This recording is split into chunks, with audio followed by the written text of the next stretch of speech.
Hi, this is Jennifer Gonzalez for Cult of Pedagogy. If you have a child between kindergarten and grade 2, it's likely that that child's teacher has assigned about 10, 20, or 30 minutes of reading per night for homework. In this video, we're going to talk about what parents and other caregivers can do to make sure this homework really helps your child become a better reader. The first thing you should do is sit side by side with your child while they read. Although it's really tempting to try to get other work done, the point of this homework is to have an adult following along. When you sit side by side, you can watch the words as she reads them.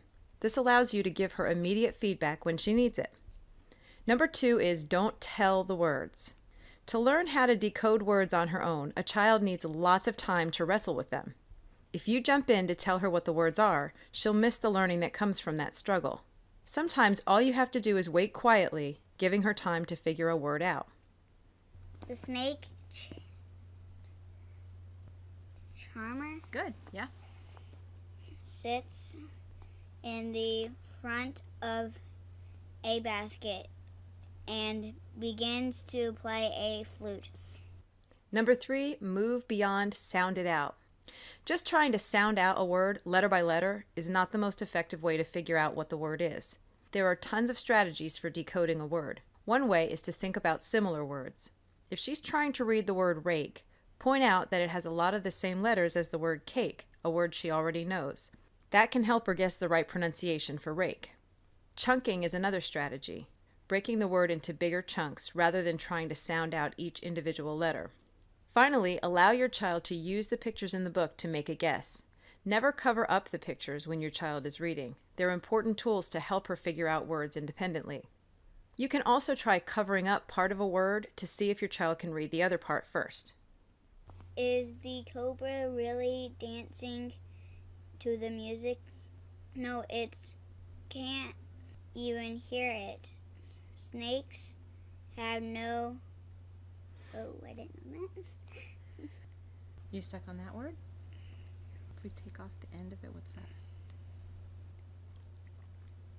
Out. That's out, and then Outer. Outer. Good. Ears. Number 4, have your child reread some passages for fluency. If your child is merely sounding out individual words, she won't really get the meaning of a sentence. For the words to make sense together, they need to be read smoothly. So if your child takes a while to get through a particular sentence, have her go back and reread it so it makes more sense. A long time ago, sailors thought these meant that someone was going to die. Good. Now we kind of slowed down right there, so let's try to smooth this sentence out. A long time ago, sailors thought this meant that someone was going to die. Much nicer that time. Just be careful not to overdo it. Asking your child to repeat dozens of sentences in one session will drive her crazy. A few times is enough. And if she's struggling through most of every page, it's probably not the right book for her. Choose an easier one or tell the teacher that she's struggling at this level. Number 5, allow some mistakes to go uncorrected. It's not necessary to correct every single error your child makes.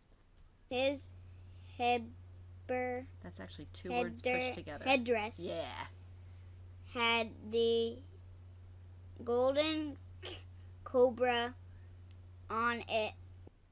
Because the child is working hard to get the word headdress right, and then puts a lot of concentration into golden cobra, pointing out that she said the when she should have said would be too much of a distraction. Once she gets the more difficult words down, you can be more picky about making sure she reads all the words right. Number 6, allow your child to read the same book multiple times. If she reads a book on Monday and wants to read the same one again on Tuesday, that's okay. With each successive read, she'll get better and better at building her fluency, and by the end of the week, she should easily recognize words she struggled with at the beginning. Finally, you should keep reading to your child. Just because your child is learning how to read on her own, it doesn't mean she can't still learn a lot from listening to you read. By continuing to read to her for pleasure, you model correct pacing, reading with expression, and a love of books that will help make her a lifelong reader. Hey, I'm glad you're still here. If you're a parent or a teacher, take a look at one of our other videos, Distract the Distractor. It will show you a really simple way to get off-task kids quickly back on track without creating a lot of drama. If you like this video and want to be notified every time we make a new one, subscribe to our YouTube channel. And please visit our website, Cult of Pedagogy. Come on over and take a look.